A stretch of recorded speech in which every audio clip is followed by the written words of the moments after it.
So here's an article that we're going to have some fun diving into a little bit. And this is about Tulsi Gabbard. We'll stick with some election news here. Democratic activists worry Tulsi Gabbard will launch a third-party presidential run to help Donald Trump win. So this is news.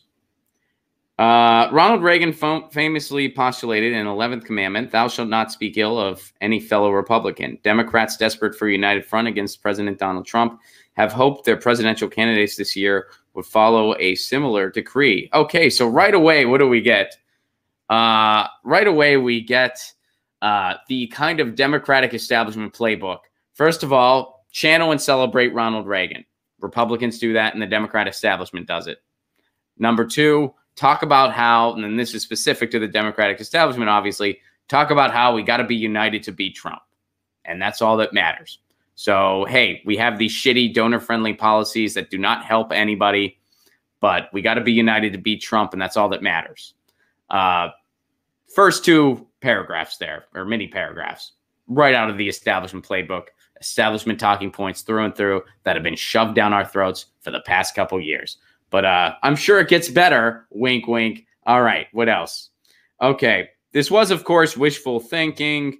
The knives are out. There's the other knife analogy. A knife. Man, so that's the new thing. That's the cliche for 2020. The knives are out. What do you mean by knives? The thing where they refute talking points that are misrepresenting policies. Isn't that just political discussion? Isn't that what politics is? They're knives. Okay, so I'm already sick of this article, but we're going to go through it. Y'all tweeted it to me. We're going to, and I mean sick of it in a good way, if that makes sense. Maybe it does, but that's what I mean. I'm sick of it in a good way. All right, so here we go. I think so now they're quoting Tulsi Gabbard, where Tulsi Gabbard said in an interview, I think one of the things I'm most concerned with is Kamala Harris is that Kamala Harris is not qualified to serve as commander-in-chief, and I can say this from a personal perspective as a soldier. Okay. Yeah, that's fair. How is that unfair? How is it unfair? You know, Tulsi Gabbard talks a lot about foreign policy and a lot about war because she's a combat veteran. She has experience there. So she knows we shouldn't be in these wars.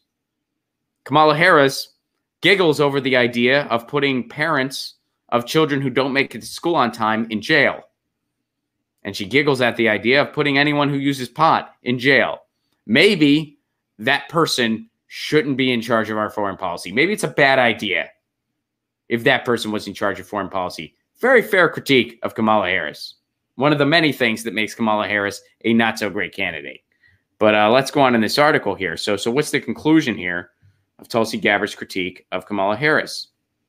This criticism of Harris and right-wing media's increasing embrace of Gabbard, an avowed progressive who supported Bernie Sanders in the 2016 Democratic primaries, has led to some fearful forecasting this week.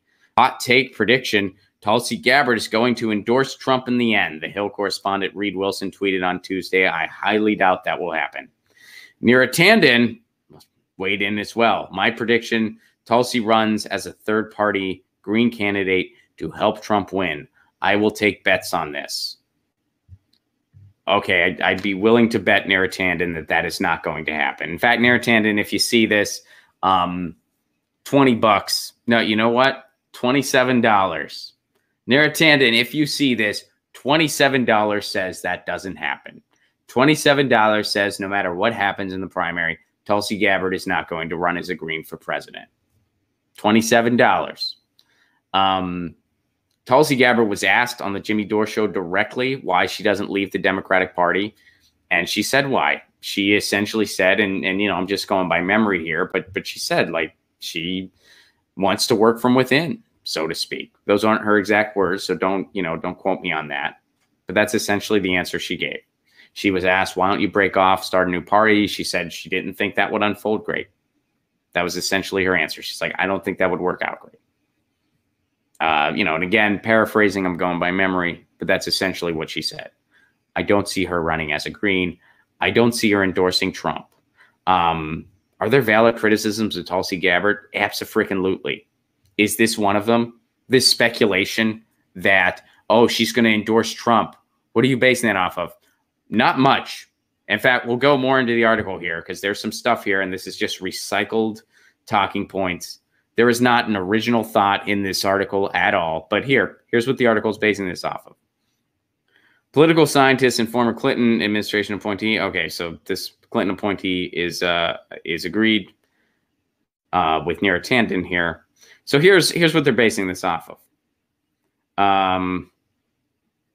Gabbard unquestionably is a progressive outlier. The Samoan-American Iraq war vet met with Syrian dictator Bashar al-Assad. Yeah, because doing that is her job in 2017 and publicly questioned whether his regime was responsible for chemical weapon attacks in his country.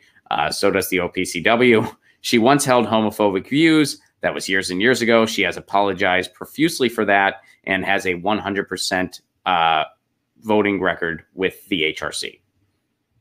The leading group for gay rights. She has a 100% ranking with them. And is determinedly opposed to the U.S. playing international cop. How is that a bad thing? And what makes her a progressive outlier for having that view? Progressives are anti-war. That's part of what makes a progressive. Okay, the 38-year-old who has frequently appeared on Fox News, that's a good thing. You should be trying to reach as many people as possible. In Fox News, which don't get me wrong, Fox News is a despicable outlet. It's no less despicable, it's no more despicable than the rest of the corporate media. Our corporate media is a disaster. MSNBC, CNN, Fox News. In other countries, the media structure we have is illegal. It's not legal in other countries, the media structure that we have, which is essentially just give the media away to corporations without any type of protections for consumers and voters whatsoever. In other places, that can't happen. Like it literally cannot happen because they actually care about the idea of having a democratic society. They actually entertain that notion. So anyway, let's move on. Okay, and now they get into how white nationalist leader Richard Spencer apparently tweeted about her. And then Mike Chernovich recently tweeted about her. Ann Coulter said something about her that she'd consider voting for Gabbard over Trump in a general election. And then they also bring up, I'm surprised they don't bring up the David Duke thing. Maybe it's because Tulsi refuted that publicly. Oh, and then there's this other thing. There was a meeting with Trump shortly after his 2016 election, a meeting arranged by Trump's then strategist, Steve Bannon. Yes, that did happen.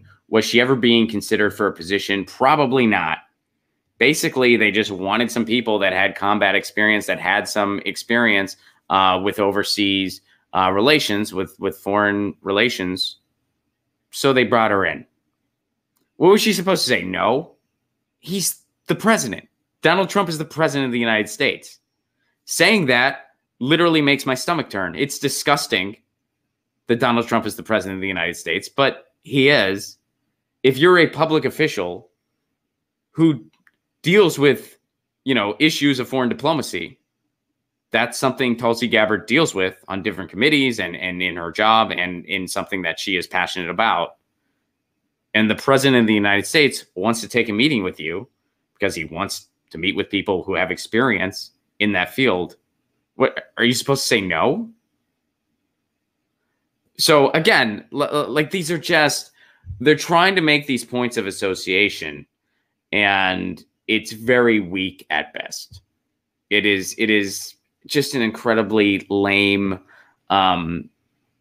just a lame propaganda attempt, and are there some valid criticisms of Tulsi Gabbard? Absolutely. Is she perfect? No, of course not. But here's another piece of just baseless recycled attacks. Just recycled attacks that are so intellectually lazy, just saying like, oh, this person, so you must be the same then. This person said something, you must be the same person then. Are you kidding? Very, very weak. And the reality is she does have some crossover appeal because the anti-interventionist message appeals to a lot of different groups of people. Libertarians, progressives, A lot of people want to end the wars. Everybody should. Everybody should want to end the wars. And Tulsi Gabbard has an anti-interventionist message. So yeah, that connects with people on the left. And Trump campaigned on it. That helped Trump win. He campaigned on non-interventionism. It was a lie, but he campaigned on it. So yes, that has appeal across the country. That has appeal in the heartland, where there's a lot of people whose sons and daughters are over fighting these pointless wars because there were no jobs for them, so they had to join the military. And they're over there fighting these pointless wars. No one has a clue why we're there, but we're there at the behest of the oil and gas companies. We're there to extract and exploit resources. We're there to fuel our economy of war that is only benefiting the 1% and is morally repulsive and is screwing everyone else. So yeah, something like that has support all over the political spectrum. But they try to pick out these tweets from awful people and try to build this bridge of association. And we're going to keep seeing it. We're going to keep seeing it. But there's another article that was published in the Oregonian. This is considered news somehow. Get your news on with Ron. Don't you want to know what's going on? We're getting our news on today. Get your news on with Ron. Don't you want to know what's going on? We're getting our news on today. Yeah, yeah, yeah. You can tweet me an article at Ron Placone. We'll go through it together and make it our own. Get your news on with Ron. Don't you want to know what's going on? We're getting our news on today.